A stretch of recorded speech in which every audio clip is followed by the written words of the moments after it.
Cela fait partie de cet effort.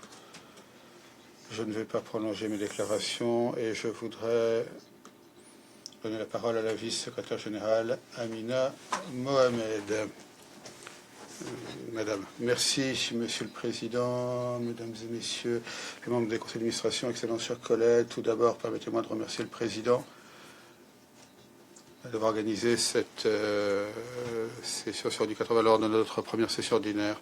Je voudrais également faire référence aux nombreuses interactions informelles avant cette réunion qui a orienté nos travaux jusqu'ici. Comme le Président l'a dit, nous nous réunissons à un moment de profond changement avec d'importantes conséquences pour le système multilatéral depuis par le monde. Nous savons que la confiance s'érode, les conflits s'intensifient, les acteurs de développement sont dans l'impasse ou souvent sont balayés. Par ailleurs, l'ONU doit faire davantage et souvent avec moins et le faire plus rapidement, de manière plus cohérente et avec davantage d'impact. Pour reprendre les paroles du secrétaire général, les tâches urgentes qui nous attendent ne manquent pas. 2 tiers des ODD ne sont pas en bonne voie. Nous savons qu'investir dans le développement durable reste essentiel pour édifier un monde plus juste et un avenir plus juste, équitable et pacifique. Le rapport du secrétaire général sur les changements de modèle répond directement à ce sentiment d'urgence. L'ONU 80, notre feuille de route pour faire en sorte que l'ONU reste adaptée à la tâche pour s'acquitter de ses mandats, qu'elle soit crédible dans son utilisation des ressources et pertinente pour les populations que nous servons. Cela signifie renforcer la cohérence à l'échelle du système, remédier aux doublons, moderniser nos modèles institutionnels et assurer notre alignement sur les priorités nationales. Ça veut dire approfondir et élargir nos ripostes pour le développement durable. Mais nous savons tous que nous pouvons le faire seuls. Les États membres jouent un rôle essentiel pour définir la manière dont on nous accorde. Fixons nos priorités, nous organisons dans le système. En tant que membre du conseil d'administration, vous devez assumer une responsabilité essentielle, faire en sorte que les réformes que vous avez défendues à l'Assemblée générale aboutissent à de véritables changements dans nos entités. Sous votre supervision, le système des Nations Unies s'est rassemblé comme jamais auparavant. L'intégration passe à la prochaine phase, les possibles fusions qui pourraient encore plus renforcer le système. Le secrétaire général a demandé une évaluation approfondie de fusions potentielles, PNUD et UNOPS, qui créerait un moteur encore plus puissant pour le développement durable. En travaillant davantage à l'échelle dans les équipes de pays du PNUD, avec le FNUAP et l'ONU Femmes, ce serait une plateforme unifiée, une voie sur l'égalité des genres et les droits des femmes, en optimisant les fonctions normatives sur les populations, les statistiques et les jeunes. Le secrétaire général m'a chargé de cette question et j'ai travaillé avec les directeurs exécutifs. Nous avons réalisé des progrès importants, mais c'est toujours un travail en cours. Nous avons relevé les défis, nous avons pris en compte différents points de vue. C'est inévitable dans un travail de telle ampleur. Mais en travaillant de manière constructive, je pense que nous pouvons surmonter toute préoccupation restante et sortir de ce processus plus fort. Les évaluations des 2 fusions sont à des étapes différentes, mais les 2 vont de l'avant.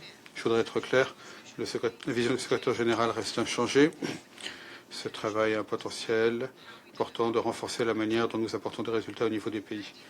Le PNUD et l'UNOPS ont le potentiel d'unifier l'expertise en méthode politique du PNUD en amont et l'expertise en aval de l'UNOPS. Tout cela au service du développement durable. Les données préliminaires jusqu'ici renforcent notre conviction et nous vous communiquerons de nombreuses autres informations dans les semaines et les mois à venir concernant le premier transparent sur les 3. Vous verrez des données clés recueillies par le PNUD et l'UNOPS respectivement.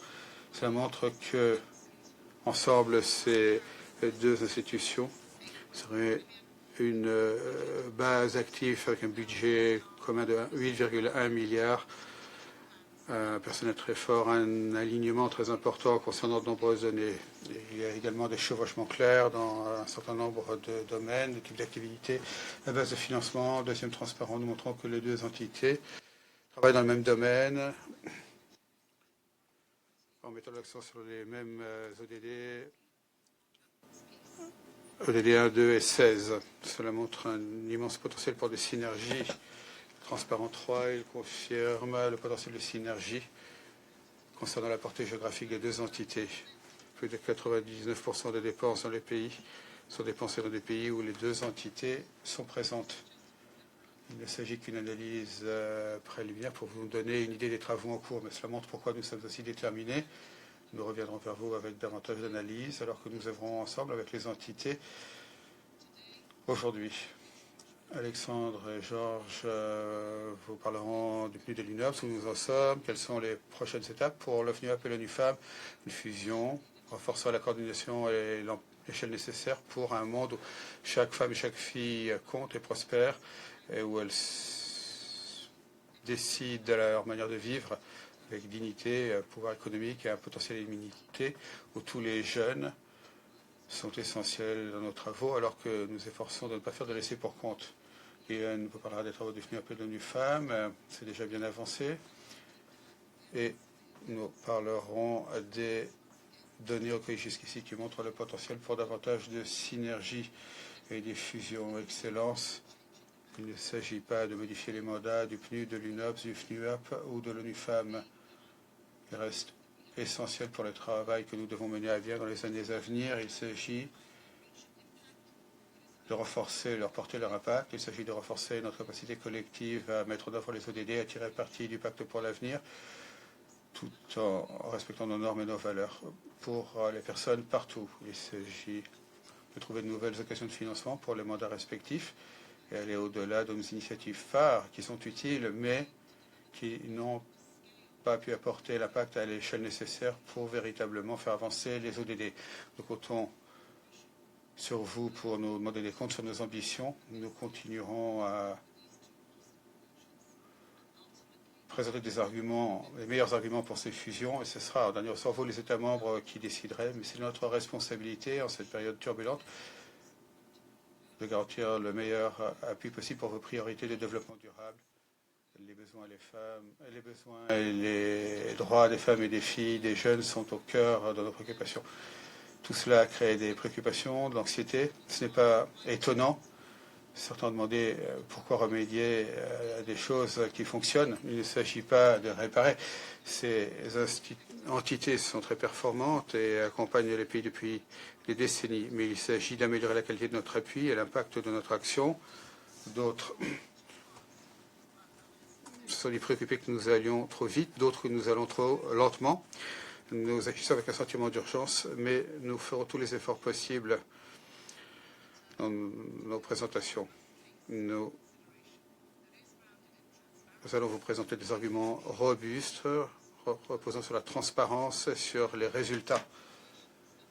De plus, dans ces consultations, nous savons que nous avons affaire à différentes organisations qui chacune est unique. Nous comprenons très bien et respectons ces diversités, mais nous voulons garantir un processus inclusif avec les États membres au cœur du processus et en portant attention à ce que nous disent nos personnels, nos parties prenantes. Le FNUAP et l'ONU-FEM ont mené des assemblées générales conjointes et mené des consultations avec la société civile et toutes les parties prenantes. Le PNUD et l'UNOPS font la même chose pour que nos décisions soient étayées par des consultations avec toutes les parties prenantes. Outre les consultations organisées par le président de l'Assemblée générale, vous, membres du conseil d'administration, ont également, l'occasion d'équiper les équipes lors de la réunion informelle lundi. Nous allons consulter le conseil d'administration, tous les États membres, au fur et à mesure de l'évolution des analyses. Je sais que beaucoup d'entre vous avaient des questions, des observations. Nous nous en réjouissons, c'est nécessaire. Nous sommes ici pour écouter. Nous œuvrerons étroitement avec vous. Dans l'immédiat, j'ai dit que nous sommes disponibles. Je l'ai dit au président du conseil d'administration pour avoir une session conjointe du conseil d'administration en mars sur les fusions. Et nous vous donnerons d'autres informations à ce moment-là. Nous sommes prêts également à organiser des officieuses avec vous à tout moment. La session conjointe avec vous et le conseil d'administration de l'ONU-FEM permettra de recueillir vos contributions pour améliorer nos évaluations. Le secrétaire général est déterminé à préserver les calendriers afin que les États membres puissent prendre une décision tant voulue. Utilisons l'ONU 80 pour rendre le système de développement des Nations Unies aussi efficace que le monde en a besoin. Merci, Madame la vice-secrétaire générale. La parole est maintenant à Monsieur